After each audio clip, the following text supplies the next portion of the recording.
How we met. Bezario Mwanza. Sife Mwanza. We met in Dola. Yeah, at the studio. She came over to record some songs and that's how we met. How we met. Hi, this is John Mumba. Chile Shabwale Mumba. Well, we met at church 2013. It's an interesting story. How we met on Lifestyle. Lord, you got me saying wow, wow. And now know how,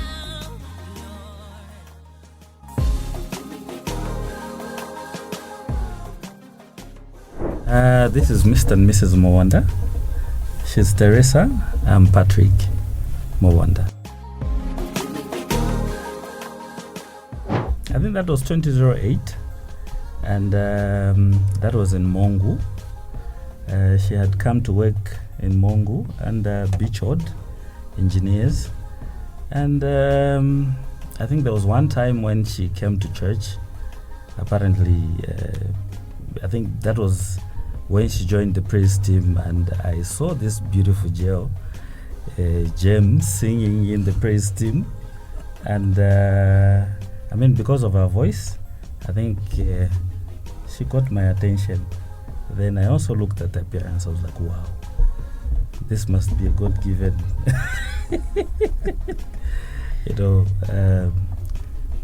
lady. And apparently, we were having a youth conference. I was in charge of the youth. So we had Pastor Oscar Bumba. So before I even approached her, I remember talking with Pastor Oscar. I was like, how do you look at her? And he was telling me, but what is your heart telling you? So, and actually when I told him, he thought I'd already discussed with her. So he was telling me, no, just go for it, just go, go ahead and discuss with her, and So then I told him, but this person doesn't even know that I'm actually interested in her. So that's how the man encouraged me. Say, no, you can approach her and talk to her. But before I could do that, somebody claimed to have known her very well and told me she's engaged. So, but I wasn't convinced with that. So that's how I think we started talking on SMS. And apparently I discovered she wasn't even engaged. She wasn't seeing anybody. And the rest is history. I was based in Lusaka first.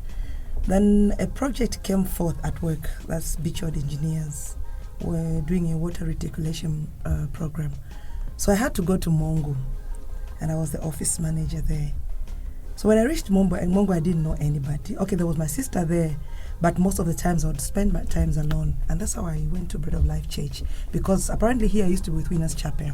So when I went to Mongu, I went to Bread of Life Church. And as a Christian, when you go somewhere, you join the fellowship, and I joined the praise team. But before I joined the praise team, there was this guy whom we were working together with. Actually, I had already joined here. We were working together, and he was telling me, do you know Mubonda? Like, Mubonda. And the name was sounding strange. That name. No, he likes you very much. He's from your church. He's the usher to the reverend. You see him. So I didn't really bother, because when I was coming from Lusaka, I was coming from a heartbreak that, it was just a few weeks before my wedding and we broke up. So I was not ready for anything. So one time I just see this man come after the service. No, you sing very well. I want you to groom the youth praise team. I was like, oh, it's fine. Then I asked him, what's your name? He said, Mubonda. I was like, that name sounds difficult. Don't you have another name? And then he said, I'm Patrick. Apparently I scared him off. And then as time went on, we kept on chatting, like he said. And one time I was chatting with my friend. I think that was God who was trying to deliver me from singleness.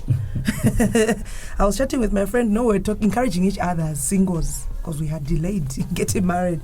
So I was telling her, no, let's just wait. God is going to give us our husbands. We were encouraging each other. Accidentally, I sent that SMS to him. And that's how he got to know that I was single. Because somebody had told him that I was engaged. And apparently, that person who told him, he was right, because The time I was in Lusaka, I was engaged. Everything was even announced in church, but things didn't work out. So when we were encouraging each other, God made it that SMS should go to him. And when he received that SMS, immediately he called me. And that time he had traveled for work in Livingston, and he proposed me on phone. And I told him, okay, we'll come and talk. When you come back, you come and tell me face to face if you really want me. And that's how it was. When he came back, we were having a youth conference. That's the time Pastor Oscar Mumba had come in, and he proposed. And you know, when you are ready for things, and because I would see him carry Reverend's Bible, I was like, hey, this shit dude, you know. Okay. And he just captured my heart. I was like, so when he told me when he came back, I was like, hey, who am I to refuse? But I gave him a condition. If you want a relationship with me, it's marriage. So it's either choose whether you want us to get married or if it's playing, please leave. And here we are today.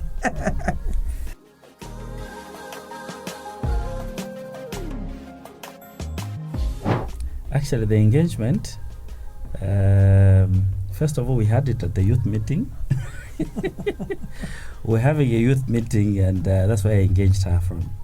About the ring size, I think in Africa, sometimes when we talk about engagement, you first propose, you even, the person knows that, oh, today I'll be engaged. It's not like it's a surprise. So, and also sometimes playing with their fingers, somehow I got to know that, oh, my last finger is what is the same size of this finger where we put the engagement ring. So, though at the youth meeting it was a surprise, she knew that I was going to engage her, but not at the youth meeting. So we're having this youth meeting on a Saturday, and I think the youth chairman had called me to go and to go and say a few remarks. So I just went, and because she was leading praise and worship. So I just went and knelt down in front of all the youths. And the church was packed. So, and we had our engagement there without any relative, without just the youths. And it was a very powerful one because I had all the support from the youths.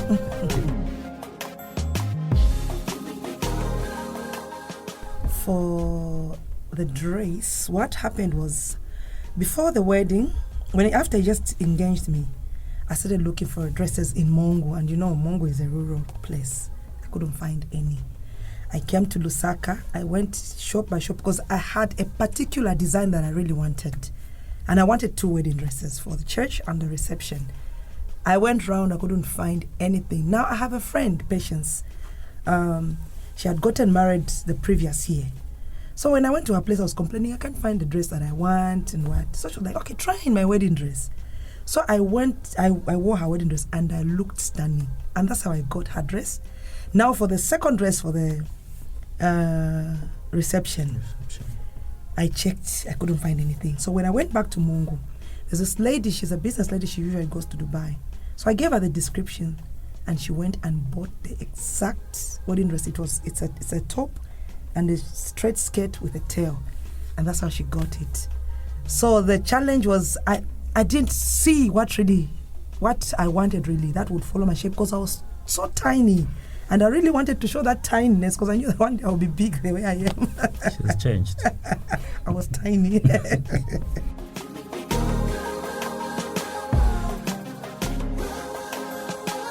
Wow. Hey, I think for every man really who was at a wedding, I couldn't believe that actually that day was my wedding day, seeing this lady in a wedding dress. I think it was a dream come true because I had really been praying to God that I should have a very good wedding. And seeing her walking down the aisles, I think it was, for me, it was a miracle.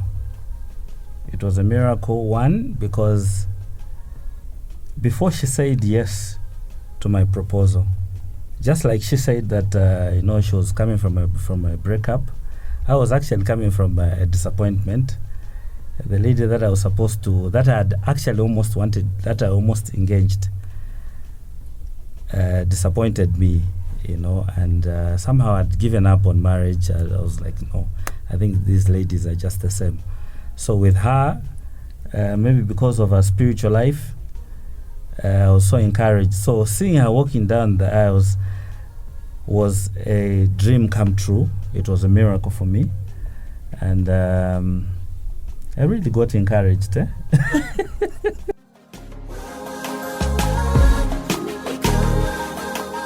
was less than a year. I remember he proposed me on 4th October. Yes. I didn't respond by then because he had traveled out. So when he came back in December on Christmas Day, that's when I said yes. And then he went to my price place. I remember the dates very well. 25th August 2009, and come 14th November, we got married. So it was less than a year. This year will be our 12th year. We have 2 children. That's Samuel and Shakaina. Though before we had Samuel and Shakaina, we had a bit of some challenges with conception. Not conception, we would conceive but would lose the pregnancies because of a previous operation that I'd had for fibroids. Yeah, so we stayed 4 years without a child. But God blessed us. Today we have Shakaina and Samuel. What I appreciate about Mr. Mubonda is, one, first and foremost, I would love to say, when you're going through a breakup, don't cry so much. Sometimes it's God allowing it for you to meet the perfect person. With my personality, I'm a jovial person, outgoing, noisy. He's calm. What I appreciate about him is he has taught me to be the woman that I am today. He's understanding. There are few men that are understanding. Few men that can stay with you, 4 years, you are busy miscarrying, and he's not gone out to have a child elsewhere. He's a man that has pushed me, even my ministry, my singing ministry. He's the one that has been the force. I reached a stage where I said, I've given up. But he's always there to encourage me. He's a loving man, understanding man, and he's a calm man. I'm noisy. Okay. There are times that, in marriage there are differences. You differ. But later you sit down, maybe you would have just said 2 words. So if I had somebody who was like me, I'm telling you, wouldn't have gone anywhere. But I thank God for him. He's such a sweet man. She's very loving and caring. Like I had said, that I was in a relationship before her. I think there are things that you see different in her. There are certain things that you see in her which are different from other women. One, her spiritual life. In my life, there was a time when we had a very big challenge where we had lost everything, and there are very few women that can stick with you. We got swindled people's money because I was doing business then before I was working, and the people that we owed got everything that we had, and I was to blame because of maybe the way the business was done. But there are very few women that can stick with you when you are going through such moments. And she stayed with me. I remember one of my relatives actually told her, your husband will be arrested. I don't know what you're still doing here. Just pack your things and go. But she actually differed with that relative of mine and said, this is my husband. I'll be with him no matter what. I'll still stick with him. So really I appreciate her patience, the love, I've talked about it, and the care. She's very supportive. Even when she's saying that I've always been there for her music. But I think today we have achieved a lot. I think it's through her support. She's always there to push me. Like she's saying, she's quite pushy. and this person who's very calm. So there are times even when we're maybe looking for businesses because we do business alongside work, but she's quite a force.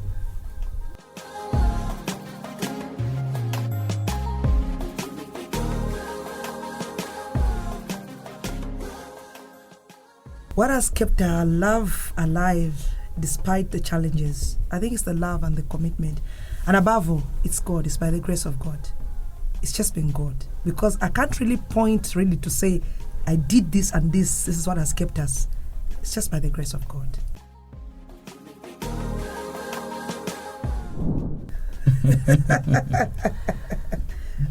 I'll leave that to you. Really? Yes. Conflicts. I think when we just got married, I think conflict would be a difficult thing actually to handle for us, because I think every new marriage, before you get to know one another, I think you would have unresolved issues. So I think with time, I think we got to know one another. I've got to understand her. She's also, I think, now learnt. I think she's now known me. There are times when would differ, but maybe sometimes you wouldn't want to resolve those issues right there when the iron is hot. So would sometimes allow maybe some time to pass until we cool down. Then we can sit down and resolve that issue. From my part, like what he said, mostly we realize that every time we would resolve issues right there and then, we would quarrel, almost fighting. But if we give it time, sit down, look at the issue from, where you look at it genuinely and say, what was my mistake in this issue? And then after that, we come and sit down and talk about it. But the most thing that has really helped us to resolve issues is, first and foremost, before we start talking about issue, he would say, baby, I love you.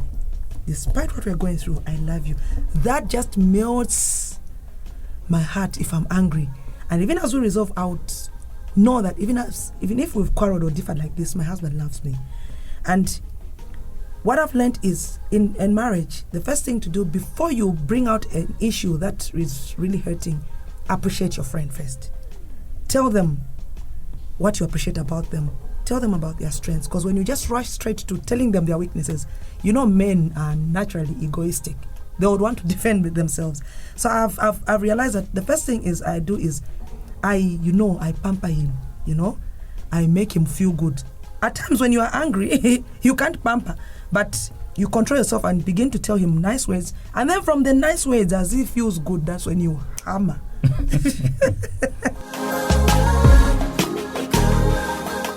My word to them, I attribute everything to the Lord Jesus Christ. In that time, I had told myself I was not ready to meet anybody. I did not want to have anything with anybody. The only thing that I decided to do was to seek God. Little did I know that in that aspect of seeking God, God began to work on my weaknesses. Because on the previous breakup, I wouldn't blame it on the other person. There are things that I needed to work on, even myself. So it's from that area that I came to realize my weaknesses, and I came to know that when I go in a relationship, it's not about the other person being perfect. I have to perfect things myself and also leave room for the other person. So for the person who's waiting, they're from a heartbreak and they're wondering what is happening, the key is seek God. Find solace in Jesus. And it's from there, He will help you rediscover yourself. Don't rush into another relationship. No, rediscover yourself. And don't heap the blame on the other person that you broke up with. No, sit down and look at the mistakes you made in that relationship and learn from those mistakes. So that even as you move into the next one, it will be you going there as a fresh person. I don't know. I've had 9 miscarriages. I had 5 before my son, and then I had 4 before my daughter. Jesus kept me going. On my own, I wouldn't have made it. It was not easy. It was not easy. It was heartbreaking. Sometimes you give up on yourself. We almost adopted, actually. But Sometimes when I sit and look at it, I even wonder, was it me who went through it? I'll just say it's Jesus. I have nothing much to say. Jesus helped me. It wasn't an easy thing because you have lost a child. Also, your wife is in pain, you know, because most of them should be in the hospital. So it wasn't really easy for me. But I think, yes, we believe in God, we believe in Jesus Christ, but there are times when you still remain, when you're a human. Yeah, and sometimes it will be tough, but at the same time, again, you try to seek help from, from the Holy Spirit through praying, and at the end of the day, you find comfort. And maybe the other thing during the same time of miscarriages, I would say that I saw a miracle take place, because I remember the last miscarriage that she had before us having a child, before we first had our son. I remember there was even one where a doctor actually gave her wrong medication when she was pregnant. For the twins, and we ended up losing that pregnancy. So the second time when she got when she conceived, I remember we had this Toyota Cresta, car. So I think she was in the hospital by then. She was bleeding. So I got to park that car just at the hospital because I think I had gone to buy some things. So I got to park the car, and lo and behold, this gentleman also comes to park his car next to mine, which looks exactly like mine. And this man comes and I'm very new in Mongo. Where do you get spares for this car? So we began to discuss about cars. Then later he asked me, so what are you doing here? I said, my wife is actually in the hospital. We've been having miscarriages. She's about to have one. So this man introduces himself as a doctor. And he says, let's go together. We see your wife. And when we go to the ward, he pulls the file and looks at the file. Then he says, you mean all these years doctors have not been able to detect the problem? I said, yes. And the man says, the problem is this. And we can resolve it. And that's how the man just wrote a prescription. I remember even when I was writing the prescription, I was doubting because I needed to travel to Lusaka to get the medication. So we traveled back. That was administered to her, and the pregnancy stayed until we had our first son, our first child. So what I can say is, I think God was just involved in everything that we're going through. So I would just put everything into the hands of God. Even the time of the same miscarriages, I think God gave us the drive. God gave us the encouragement. God kept us, and in His own time, He brought somebody who could actually help us.